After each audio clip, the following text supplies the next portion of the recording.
your people and really go in it with a heart of, I just want to help you, that the things that come after you could have never predicted. No. Well, AI is going to happen. So if you're not involved in the development of it, then you don't get a say.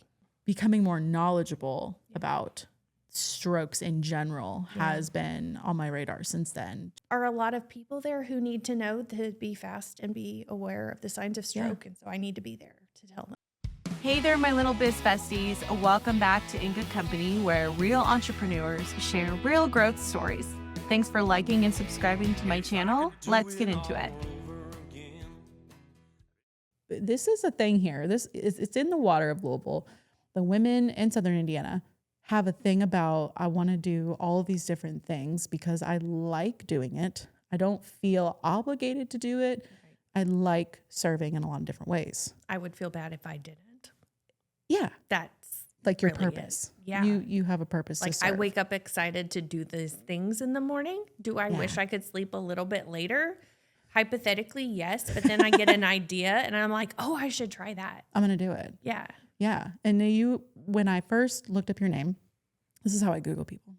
Light fingers. Good. A stroke nurse. Yeah. Is that the right way to say that? Stroke certified registered nurse. That sounds way better. Obviously. Well, I had to take a test and I took the study session twice for it because I was nervous. I really didn't want to fail. Yeah. So I have that from the American Board of Neuroscience Nurses, which is a thing. Neuro is a thing, but a lot of nurses are afraid of neuro. Really? Why do you think that is? Well, there's a little bit of conflation with crazy, I will say, because when people have a neurological issue going on, they're out of their norm, right? And so there's a lot of the times when it's hard to distinguish, honestly. So I worked in the ICU for 8 years with stroke patients, and that's my focus, which falls under neuro. Yeah. And so, but there's a lot of assessment that goes into it. Yeah. And it's not as clear as reading an EKG, like for the heart, where you can see what the electrical activity is in it. You're like, oh, I know what this problem is. This speaks to the problem. I know exactly where to go from here. You have to assess from head to toe, and it can fluctuate. It's called waxing and waning. And it's an adventure. Alliteration there. Yeah. And like, there's only so much you can really learn from a textbook because you have to learn by assessing the patient and get that intuition based on experience. And that's one reason you have to have a certain amount of like hands-on experience with patient care in order to even take that test. Oh, okay. They're not going to even expect you to know that information without actually having in the field, in-field experience. Oh, okay. So obviously you had that to be able to take the test. Have you always been in this field, in this industry? What was life before this? I mean, well, I was born in Tennessee. Hey. So not in Louisville. And I was not born a nurse. I didn't even want to be. I wanted to be a ballerina for about 5 minutes, and then I wanted to be an opera singer the rest of the time. Also fun. Yes. I was homeschooled and all through high school. And then I got a bachelor's. My first bachelor's degree is in singing, opera style. Singing? Mm-hmm. But I didn't want to be a starving artist. Yeah. So that was a struggle, but I had a free ride to college while on a music scholarship. So I needed to use that. And I love to sing. Can't stop. It won't stop. And that's so fun. That was so unexpected. Oh, well, okay. Right. And so, well, like my mom was big in singing. Like my first solo that I remember was like in front of 300 people when I was 10, and like. You were born to be a star. Yeah. Or which like makes so much stage. sense for what I'm going to ask after this. Okay. Yeah. You were born to be a star on a stage. You're not afraid of a microphone, which has obviously led you to where some of the avenues have become. Yeah, exactly. Now. I mean, to an extent, I feel like a stage is a natural habitat for me. It's not so much about being a star as much as like, just this is where I belong. Yeah. You know what I mean? Yeah. And so it's not always about clapping, what I mean? Yeah. Although clapping for things is great. Validating. It's also about getting a message out. So like I, grew up in church, very mission focused. Okay. And so that was also consistent. Yeah. Sometimes you get up and you have something to say and it's not popular and people don't want to hear it. But if it's the truth, then you know you did the right thing. Even if people didn't want to hear it. Yeah. Are you still singing today? Yeah. I joined a local chorus that I am getting more involved with. So, Yeah. and it has just been so great. Like I'll go to practice on Tuesday nights and I'll just be smiling ridiculously, and people look at me, and I'm like, they're like, "Why are you so happy right now?" And just happy to be here. I really am to feel their voices like reverberating through me. It's so different than when you have earbuds in. You're completely immersed in the sound. I love that. What part of Tennessee? Clarksville, Fort Campbell. Okay. Yeah, I know. Yep, I know exactly where that is. Husband and I frequent Nashville, so we're in that area often. Oh, cool. I like to say my whole family has been in the Clarksville, Tennessee area since Andrew Jackson was president, and I'm the first one to leave.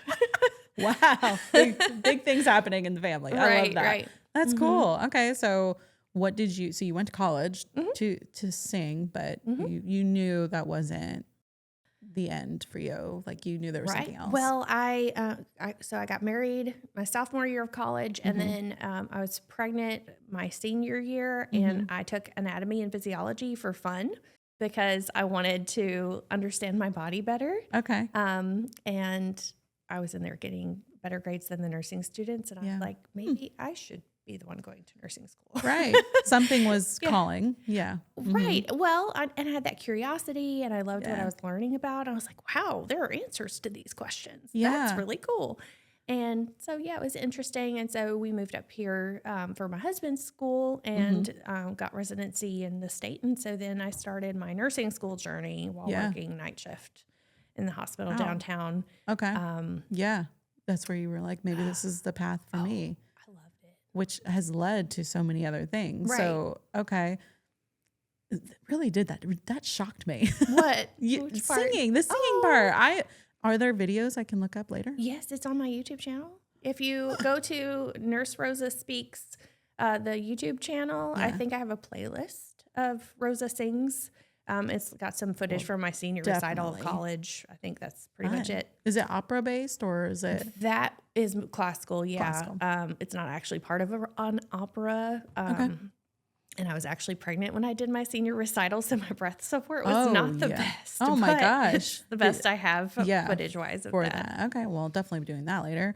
You're so sweet. That's like the coolest fun fact ever. So we started our nursing journey. Yeah. And you had this, I'm going to go on a lim and say crazy thing that you didn't mind speaking in public. Because you've probably heard, most people don't like doing that. I recently heard that is the top #1 phobia of people. Yes. I was and surprised. That's just not a thing for you. I really don't like bugs, and I felt like that would have been the top. #1. That should be number. I'm also afraid of heights, which you wouldn't know because I love to fly, but also I don't want to go skydiving. Okay, we have our limits, right? Right. Some boundaries there.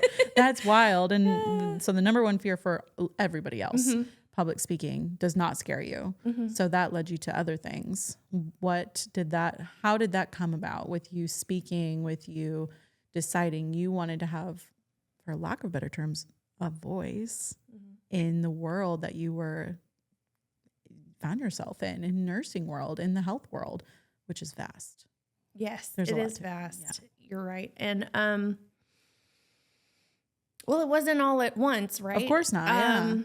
5 years ago, I changed from an inpatient stroke nurse role to a more of an outpatient role where I'm educating patients a lot. And I felt like I had that outlet of education of other people in an area that I was trained in. And so that was really helpful to feel like there's meaning in my work. But also in those 8 years that I spent in the ICU, the people that stay there the longest are the ones with the worst outcomes usually. Interesting. So that resulted actually in a lot of anxiety and depression for me because I was seeing these worst case scenarios every day. And they would call me all over the hospital for hug consults to console other people. And such a heavy load to carry. Emotionally, it really was. Like I was not afraid to sit in someone else's pain with them, which ended up, being really heavy on me. Yes.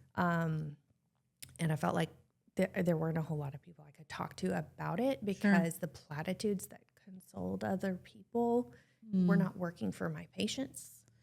And so that wouldn't work. Who do you talk to for that? Yeah. So it's like I did therapy, and that was very helpful to talk through those things. But I needed to find more joy in life, and connecting with people is how I would do that. So I needed to connect with people who were not actively having a stroke or dying from it. Sure. Or their narrow family. This down. Right. Listen, and to see that not everybody has that. Yeah. That kind of situation. Yeah, life and outside of it. Exactly. So this outpatient role, like everybody I call, has survived the hospital for one thing. So it's a lot more positive in that way. Starting off on a better foot here. Much more hopeful. So that's been very encouraging because there's so much hope for life after stroke. Yeah. And I could talk about that ad nauseum. I'm actually preparing a TED Talk about it. So we're gonna do this. It's gonna happen. Okay. Fun. But my friend at the time wanted to support local businesses who were reopening after COVID. And so we started a podcast going to different restaurants, and I didn't have much to say about the food or anything, but that's okay. I was like, well, I can talk about the safety precautions and how safe we felt eating there, if things were spaced out or if we ate outside and things like that. That's how it started. And then we started meeting the owners of these restaurants, and they were so inspiring. They do as you know, Yeah. like you've got this whole podcast about interviewing business people. I get inspired every single week. Right. Because I never know what people are going to say, where they came from. You just never know. And they have a story and they're so motivated. And people who start businesses are so self-motivated. Yeah.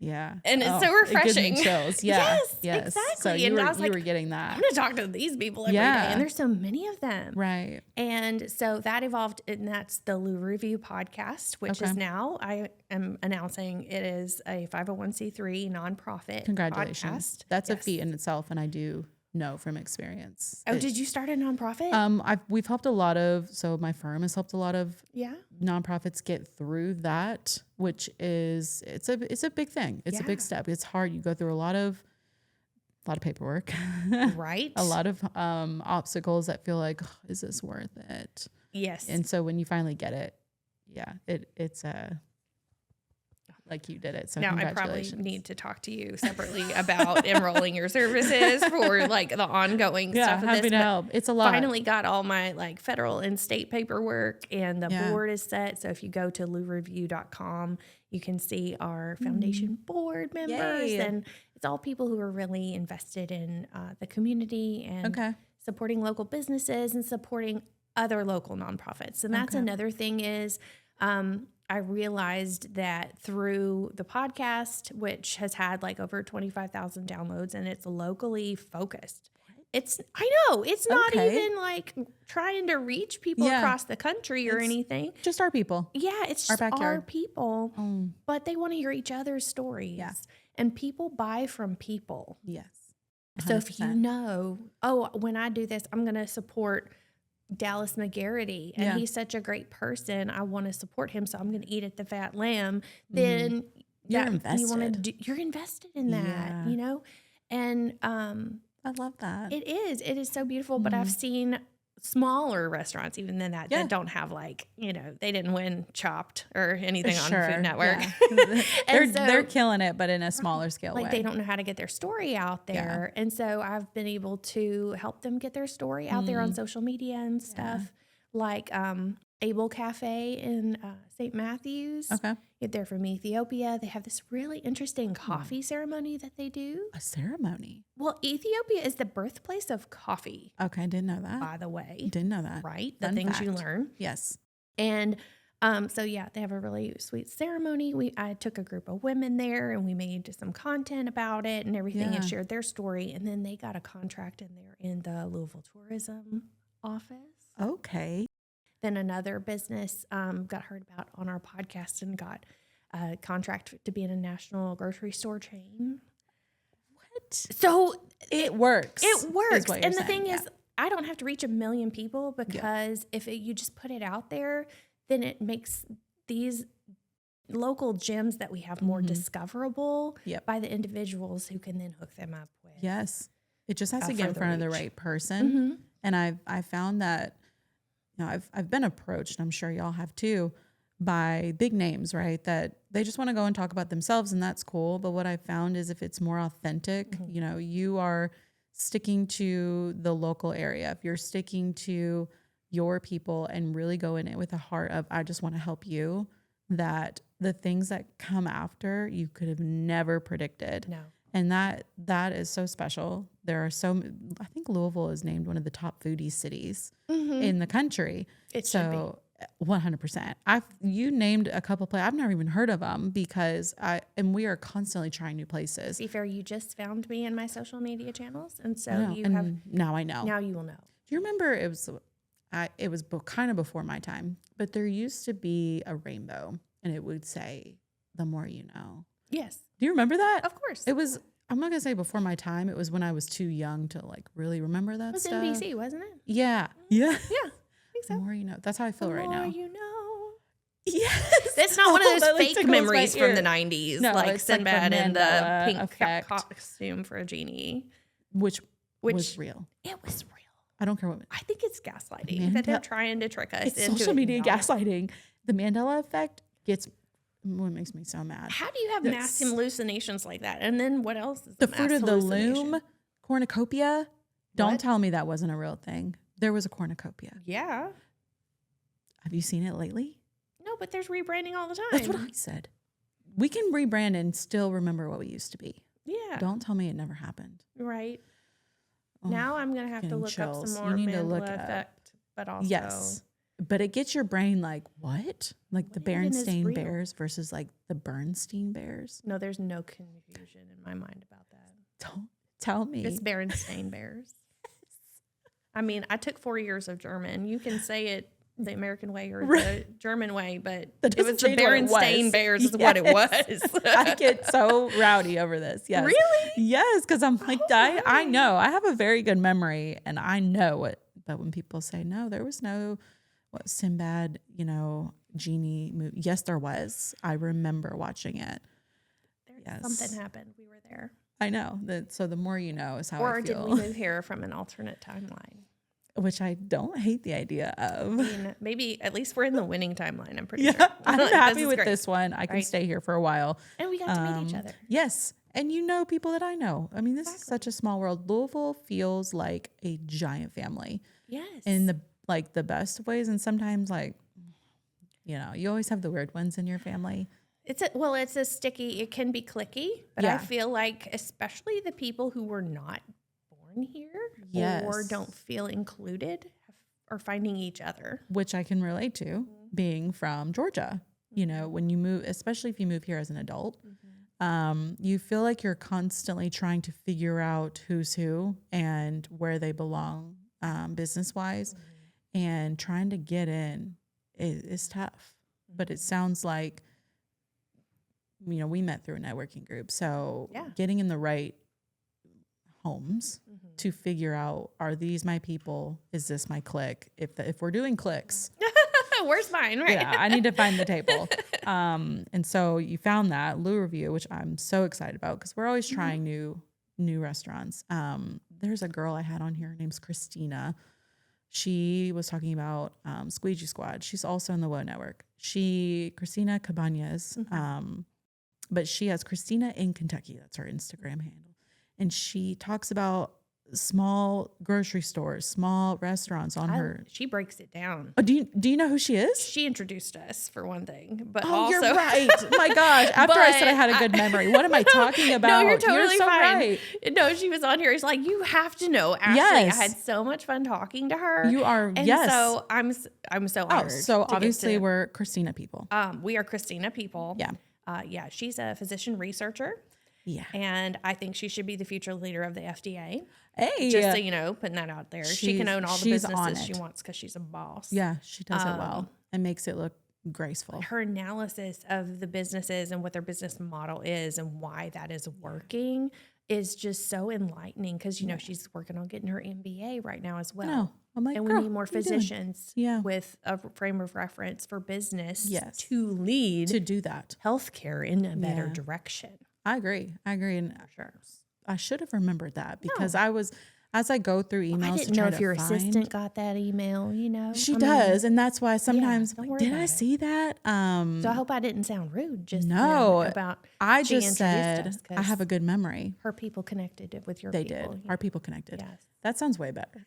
I just said, I have a good memory and then tried to act like you didn't know Christina. No, you're but fine. What I love, I love Christina. what I love about Louisville and the people that are highlighting these small businesses is you find those people, the Christinas, the Rosas, you start opening up this world of other businesses. Like it's just this vast world of new businesses here.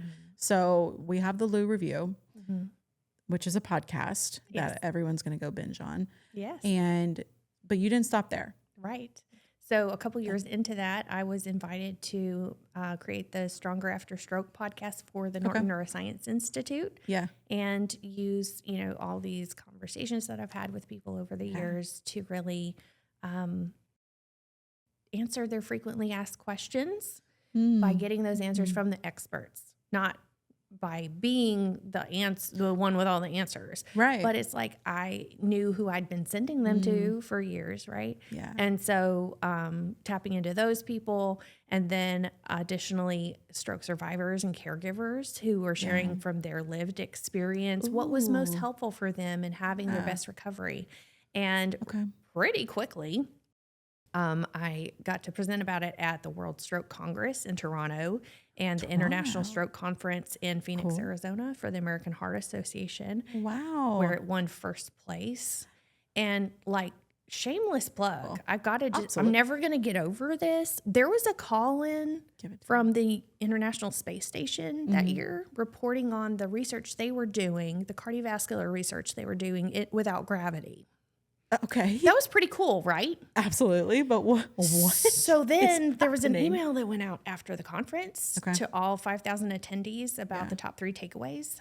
And the number 1 takeaway was the Stronger After Stroke podcast. Well, I mean, it wasn't me, right? It was the Stronger After Stroke podcast because it's a free resource available to the world. Yeah. Right now. Not just like, hopefully this gravity research pays off, you know what I mean? Right. It's happening as we speak. Right. So on the airplane on the way home, I was like, I could just die now and know. I'm okay. Take me now. Yeah. I mean, it's You were a key takeaway. Well, which is amazing. I was part of creating something that was going to live on and that was making a difference. Like it's heard in 91 countries and prescribed all over. Wow. Like, so you go from it's huge. Being in people's hospital rooms and having one-on-one conversations with how to cope and do the things after and how to have a life after, to how can I reach more people without having to go into each room, because that is physically impossible. It's physically impossible. You can't do it. You're one and person. Not everybody answers the phone if I'm calling them. I won't. I don't like answering the phone. See? But you might listen to a podcast. I will. I will 100% do that. And did you know people in nursing homes love to binge YouTube content on their iPads? What? That was one of the things that happened during the pandemic is they gave all these iPads to these nursing home residents. And so now they love watching YouTube on there. Oh my gosh, I love so that the podcast has to be available on YouTube. Right. Watch this content. To give them hope and encouragement and that they're not alone in their experience. Right. That they feel like they're having a conversation with someone. And you're bringing in the people you already worked with. Mm-hmm. But now the people that you were serving and their people, it's a domino effect. Yeah. All coming together. I love that. It's so beautiful. So, okay. So we've got 2 podcasts going. Mm-hmm. Does that feel crazy? Do you feel like you have to be different people on them? No. You're just you. Mm-hmm. You just do each one. Well, and it's grown so organically, right? And so then the University of Miami, Miller School of Medicine, McKnight Brain Institute asked me to consult with them to make their Aging Like a Pro podcast for the community at large. And so, because it really opened up this door showcasing the functionality of using podcasts for community health education. Yes. There's a lot of people who want to complain about misinformation being out there on podcasts. Well, you know what the answer is? Make better informed podcasts. Yeah. And if you don't do that, then whose fault is it? Exactly. Yeah. Bring the experts on. Let them talk about what they know. In a conversational format. Yeah. And so these brilliant professors who are presenting lectures on their research in community settings, I was able to convert their presentations into a dialogue. So I ask them the information that they want to share. And they share it with me as a person, not as I'm a talking head talking down to you or talking at you. They're beautiful, wonderful people who don't have that attitude at all. But that's how it is perceived, and it's not digestible. Right. If you're just staring at a camera, which a lot of people, as you mentioned, are not comfortable talking to a camera. Right. And so they have that look on their face like they're deer in the headlights, right? Or, some are better than others at that. But it gives them a space to be comfortable and just be regular people. Because you consume content from regular people. Right. That's what you're going to listen to. I have listened to so many experts, especially when I was getting my MBA, so many just being talked at, the lectures, the thesis. I'm going to get hives thinking about it, but or you might fall asleep thinking about it because it's very I will. sleepy. I'm going to have nightmares. And but you don't digest it. You learn it and you move on. But the conversations are what you remember, right? What sticks. So you're providing those platforms. So now we have 3 podcasts. Is there a theme here in media? What in your life happened next? Because now we have 3 separate podcasts happening. Then what? So I had all these people reaching out to me saying, "Oh, I want to be on your podcast." Yeah. But they didn't have anything to do with stroke or, part of the organizations that I'm consulting with. And they fell in love with you. They want to be in your space. Or share my platform, right? Or that, but you're the brand, you're the platform. Right. Yeah. And so I wanted to talk to these people. I wanted to get to know them. And I found they're sharing with me ways that they were making the world a better place actively, and that they are creative, problem-solving people who their ideas need to get out. Just like in Louisville with our local business owners and nonprofits who are doing great work, doing the things, but they don't know how to be their own marketing, right? Yeah. They don't know how to amplify what they're doing and spotlight it, or they're too self-effacing and they don't want to hype up themselves. So be their hype woman, right? Yeah. And so I created the Nurse Rosa's Insights podcast, which is on the Health Podcast Network. Oh, cool. And it is all about interviewing people who are coming up with solutions. Ooh. I ask each one of the guests a $1 billion question, which is if you were given a grant for $1 billion to meet a need that you see in healthcare, how would you like to see it used strategically to have the most sustainable impact? Ooh. So I had 46 of those published before last week. And I distilled it down to my top 3. And when I got a chance, I might have shared my top 3 with Mark Cuban when I got to meet him. Is that what you and Cam were talking about? Yes. Oh my gosh, that was so Fun. exciting because that's part of the idea behind Nurse Rosa's Insights is philanthropy and strategic use of philanthropy because there's $100 billion donated in philanthropy towards healthcare causes every year, but only I found out through the American Nurses Foundation and listening to the See You Now podcast that's put out by them, that only $1 billion is directed towards nurses, which is like a penny out of every dollar. And so they were talking about how do we strategically use this to make it as impactful as possible. And so that's really what gave me the idea of using it strategically, because you can throw a bunch of money at building a wing on a hospital and naming it after somebody. But what if you create a new process that has this downstream effect for serves more people forever. Right. And so I just love the ideas that have come through that, because it's also like the people who are seeing the need are probably the people who can see what solution would work. Right. Especially if it's in their day to day. Exactly. You know, that's their language, their jam. You know, as a nurse, you could probably speak on a large amount of things that you see, things that you hear. But when you narrow it down to one issue and you become, I'm going to be the top researcher on that issue, the solutions that come out of you are so much more valuable then a bunch of doctors get together and say, yeah, let's build a hospital wing. And you know what I mean? It's so much more meaningful.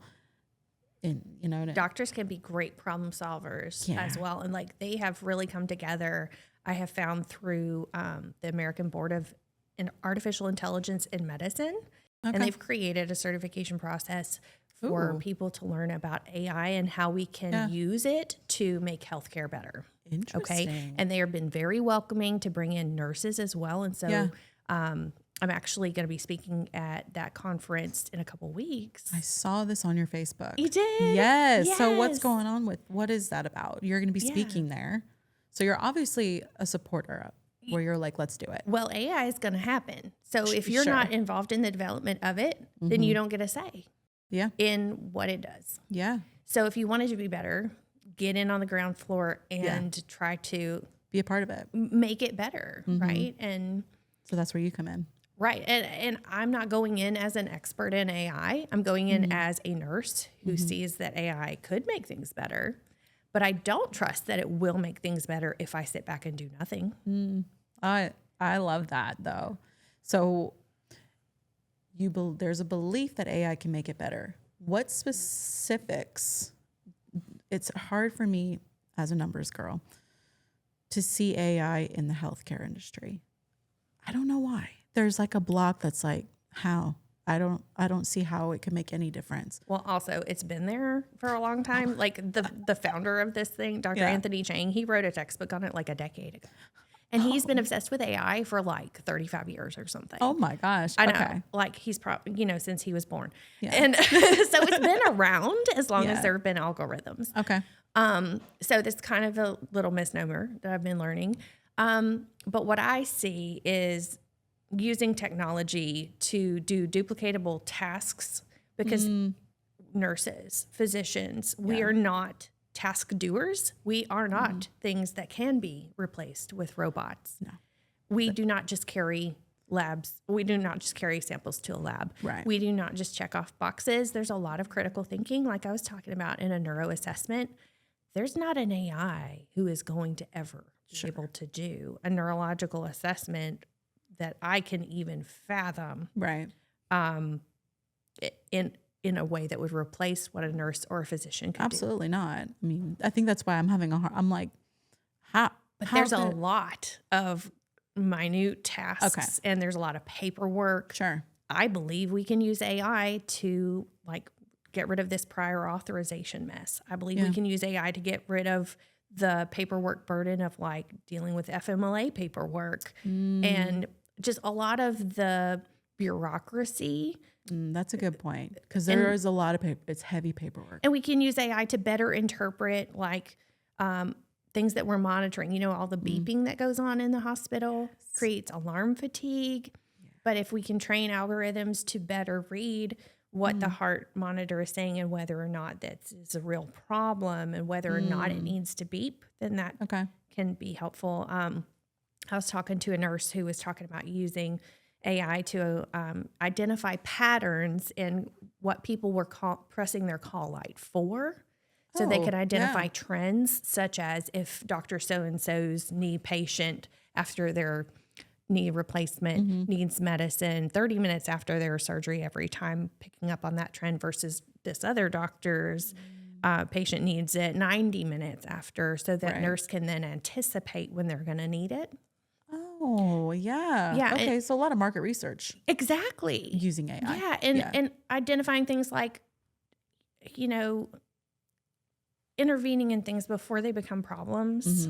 And so I want to be involved in it because the people developing these things talk about nursing workflows a lot, but they don't understand that the workflow of this is our task list does not account for all the millions of interruptions you get every day and all the human interactions and the time you need to sit with people in their pain. Oh, yeah. There's not an AI that's going to be able to really do that. To replace that. Exactly. And nothing replaces the human touch. And AI has been a very heavy topic more recently.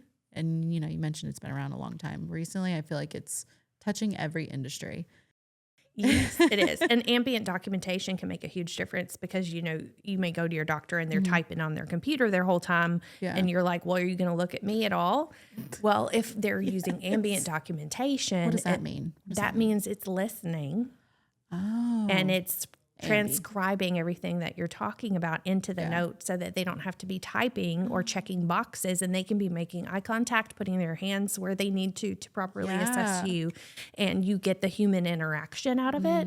And all that data is being captured and put in your chart, and maybe even more complete. Yes. Because way better handwriting, right? Like, oh my gosh. I know they're like typing now, but still, like sometimes a signature or something slips through. I'm like, yikes.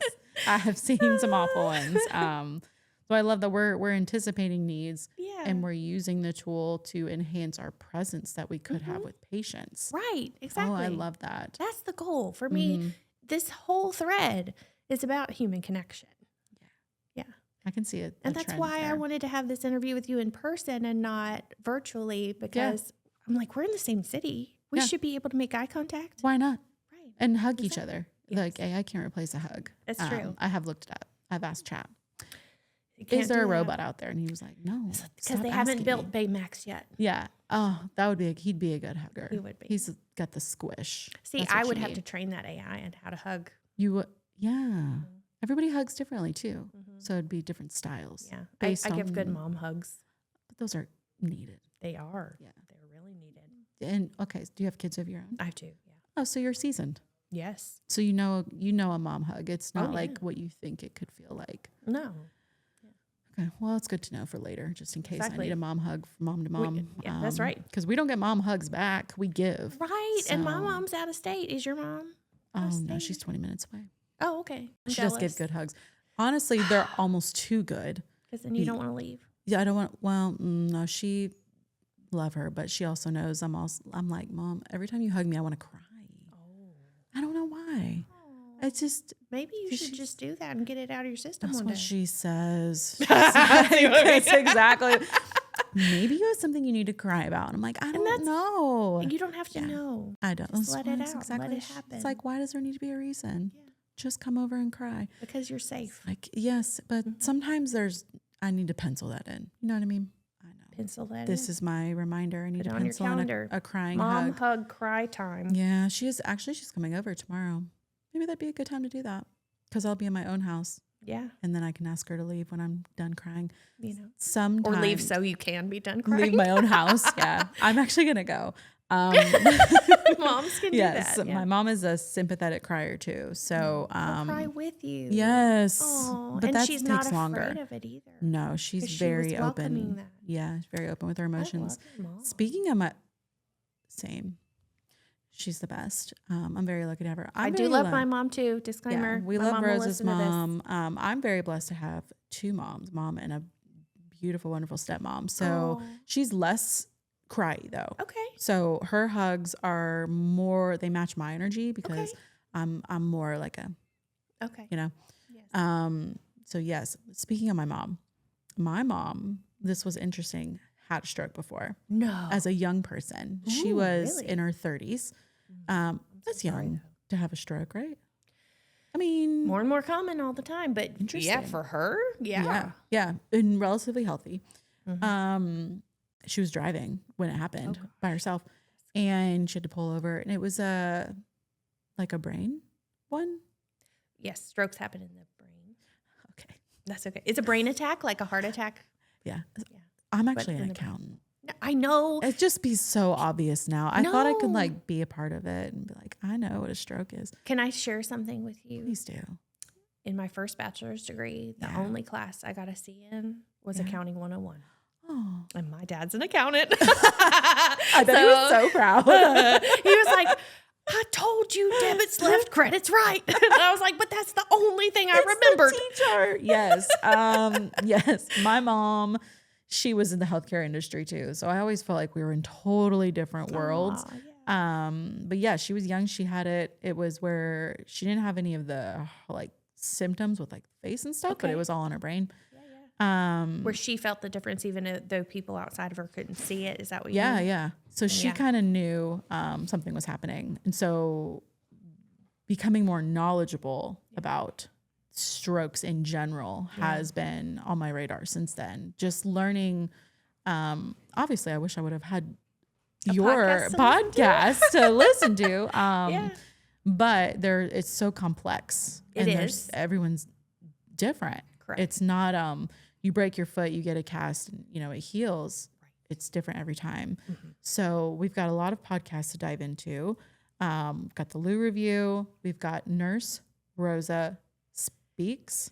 .com is my website. .com is the website. And you can find all 4 of the podcasts there. Is that where the YouTube is as well? There are links to all of that on there. Yes. Nurse Rosa's Insights is the podcast that has my name on it. Podcast. Okay. Mm-hmm. Okay. So we didn't stop there. So we took a little side road here, but we're coming back to the main highway.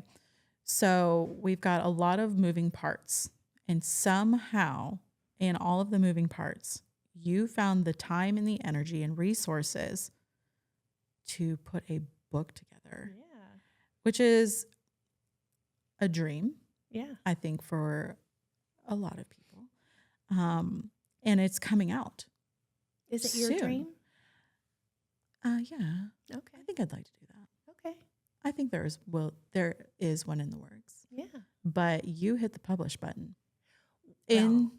I literally hit the publish button today right before you walked in so that I can declare that the pre-order is going to be available when this comes out. My God, it actually makes so much sense for the journey you've been on. Yeah. So knowing what I know now, and then, you told me about the book before, I'm like, of course you did. That makes total sense. Tell me about this book. What is this book about? I'm guessing we'll be able to, by the time this comes out, you'll be able to purchase it. Yes, at least pre-order, because it'll be coming out in January. I don't know when you're going to choose to release our conversation. Yeah. And I want to allow you some flexibility in that. Don't feel like you got to tell me. Would you like it before? I mean, before January 1st, yeah. I wore this red shirt in case it was like Christmas. So. Oh my gosh, I love that so much. Okay, well, Christmas is my favorite holiday, so I love that you were thinking that. I might put. So we're recording this on Halloween. I just will tell everybody. Is fun, yeah. And I may be having plans to start putting up my Christmas tree tonight. Well, you rebel. I love the lights. Me too. And it gets dark. Like on your house or just throughout the house. There's less sun in the winter. And so it's one of the things I like to do to avoid the sadness. You know? I love that too. There is something about candlelight. Yes. That makes me feel like safe and happy and comfortable. It's like that. So you turn on the twinkle setting on the tree. So it looks like they have flames. Yeah. Like it's beating to my own heart. I love the lights. Yes. They're so safe feeling. I have to invite you over, Ashley, so we can sit by the tree. Yes. So you don't have to put up your tree. You just come and sit in the sparkle with my tree. I would love to sit in your sparkle. You don't have to feel any pressure around it. No, I'll sit in your sparkle literally any day of the week, because that would be, I think it's needed. My gut is saying it's needed. Mm-hmm. I'm not putting my tree up tonight. I am going to brave the weather that always happens on Halloween. It's always always weather. It's kind of spooky. Except it's been raining every day this week because we were, I guess, in the throes of Hurricane Melissa. We got some runoff from that, I guess. I don't know. That. And so it's been raining for the last 6 days. And Halloween is the only day not going to rain in It's not raining. Yes. So for the whole week. Silver lining. I love that you said that. It's just cold. It's very cold. Last year, we just moved from this area this year. Oh. And so we went trick-or-treating in Norton Commons. It's magical. We've done it the past few years because we've moved here. Since you mention it, we might have to do that. It is magical. The houses here are stunning. Yes. They go all out. They get full-size candy bars. So I have an 8-year-old who still trick-or-treats. He's not eating a full size. So he's trick-or-treating for me. Nice. I'll be honest. When he does the digging around, I'm like, get the chocolate. Mm-hmm. Chocolates are for mommies. Yes, chocolates for me. So we will release this before book is officially available, but you can pre-order because you did show me the screenshot. Yeah, so it's going to be an ebook and whisper edition. The book is called Speak Up, Start Now. What does whisper edition mean? Oh, whisper edition is when on Amazon Audible you get the ebook with the audiobook. So I recorded the audiobook at another studio here in You Louisville. recorded it? Yes. It's your voice? Yes. Oh, well, it's a no-brainer. Yeah. You have a great voice. I could mean, listen to that. it was on theme. Yeah, yeah, of course. Why not? Okay, so it's Speak Now. Yes. What is it? Speak Up. Speak Up. Start Now. Speak Up, Start Now. It has like a play button on the cover. I saw that. Yeah. And Love so, and it's really directed at nurses because there are 6 million registered nurses in the United States. Wow. And if they were all working, there wouldn't be a nursing shortage. Yeah.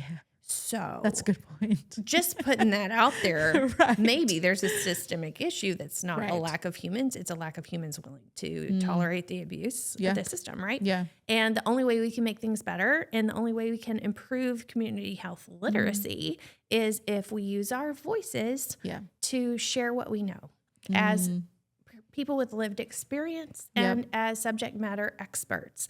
So my expertise clinically is in stroke. So I can speak to that ad nauseum. Other nurses, they might be experts at breastfeeding or at, other mother-baby stuff or at diseases or they have their expertise. Yeah, their lane that they're in. Yeah. Whatever they can educate a patient about at the bedside, they can share in a podcast or share on social media. Yeah. And a lot of people in medicine say things that sound like, if it's on social media, it's not accurate. Yeah. Like being on social media itself makes it inaccurate. Yes. That is not true. Right. If you say a true thing between human people, it is true. If you say that same thing on social media, guess what? It stays true. Put it out there so people can hear it because the majority of people get their news from YouTube, like we're talking about, in the nursing homes and social media. Yeah. So if you want to reach people, that's where they are. That's where they're hanging out. Yes. And I think that's such a good point to point out is that some people worry that being on social media it'll dilute their, their points, their knowledge. It'll dilute what they're trying to say. Their credibility. Yes.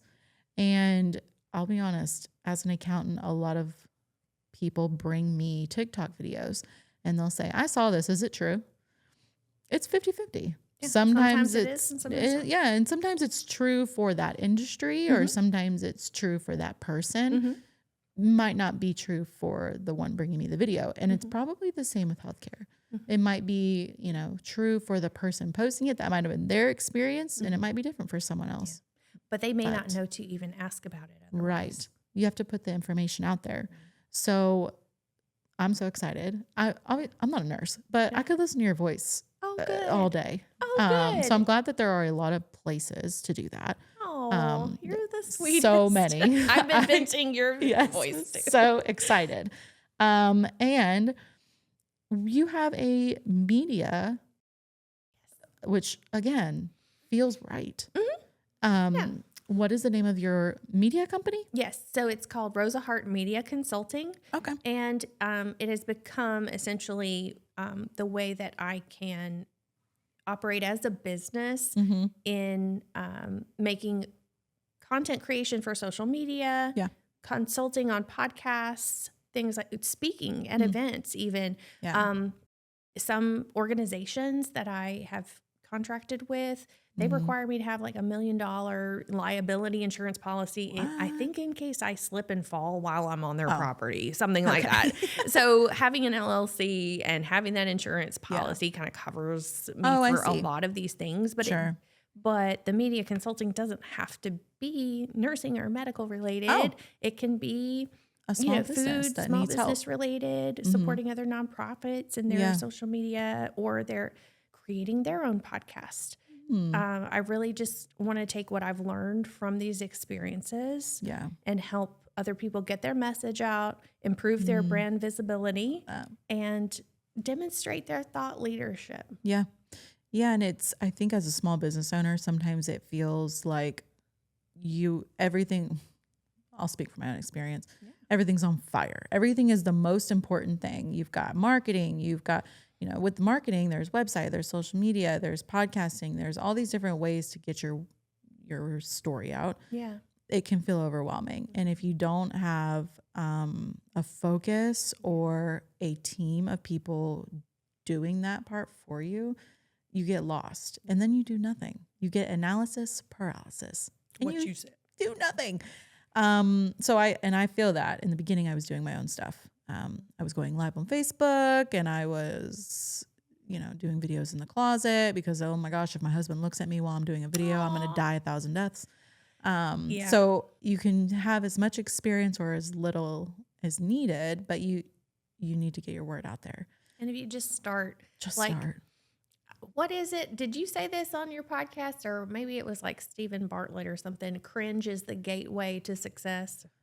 Oh, that's a good one. Somebody said that. Somebody said that on some podcast. I wish somewhere. I said that. Well, you can say it now. Cringe is the gateway to success. Yeah, it's like if you that's don't. a good point. I mean, you have to. You have to get through that. Yeah. And according to my daughter, Mom, that's so cringe. Like, how old is your daughter? 9.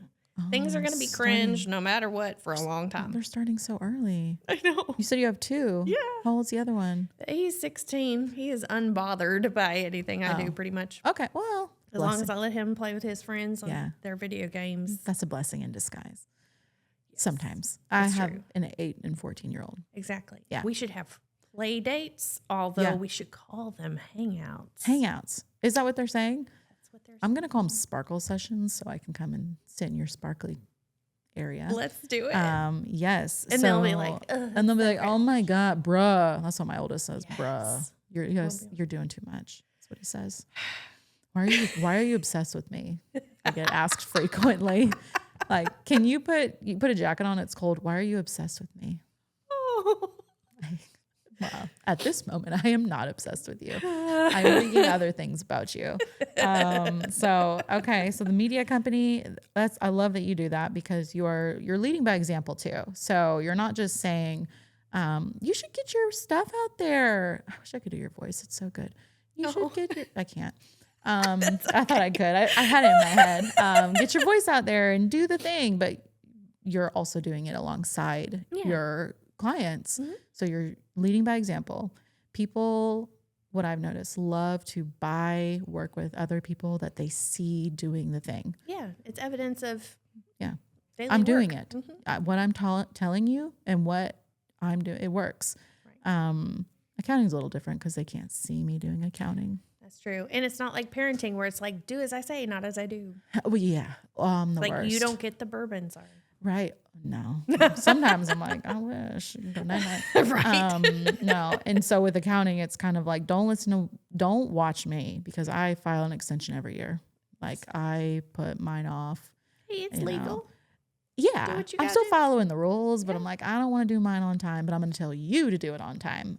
So I love that you're leading, with authority and example. Where can people find that part of you? Is it their website, a separate website? The media consulting? Yeah. If you go to nurserosaspeaks.com and just click work with me. Okay. Then that's the central hub. Yeah, exactly. And so we can start there, figure out what works Where are we best, going? What are we doing? You can find all 4 podcasts and you can see where I've been before. And I love it. If you follow at Nurse Rosa Speaks on all the social media platforms, I cross post because people are different places. Yeah. They might see it at a different time. Exactly. So I post pretty much the same thing on LinkedIn, Instagram, Facebook, Twitter, and TikTok across them all. So you on TikTok? Yeah. You are the opposite of cringe. Oh, and YouTube. Right. So, but if you make a video for YouTube, it's very slight formatting difference between YouTube, Instagram Reels that are also on Facebook, and then TikTok. So you make it on a third platform and then post it to all of them. It shouldn't be that hard. And you use ChatGPT to help with the captions. I think I'm a little intimidated by TikTok. I like watching it. Me too. Yeah. It is its own animal. Yeah. It's ever changing. But there are a lot of people there who need to know to be fast and be aware of the signs of stroke. And so I need to be there to tell them.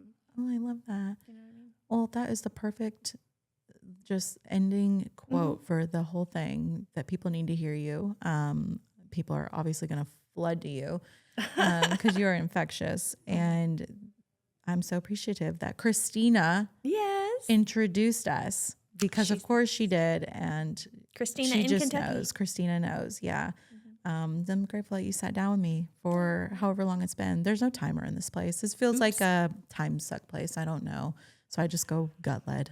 Well, if you ever need to do your Joe Rogan experience version of the 3-hour edition, then we should get together for that. We should. Because I could talk to you all day. You are an excellent conversationalist. I've been binging your episodes leading up to this so that I can get to know you. Sure. And you were okay. Like, I don't want this to end. Oh my gosh, that's the best compliment ever. Aww. I'm just going to go in my car and now I'm going to cry alone, watch myself. I should have put makeup on so I could watch myself dramatically you go to your mom crying. and cry together. Yeah, I know. She'll love that. She'll be like, who's Rosa? Yeah. You need to talk to her more because she knows what's best for you.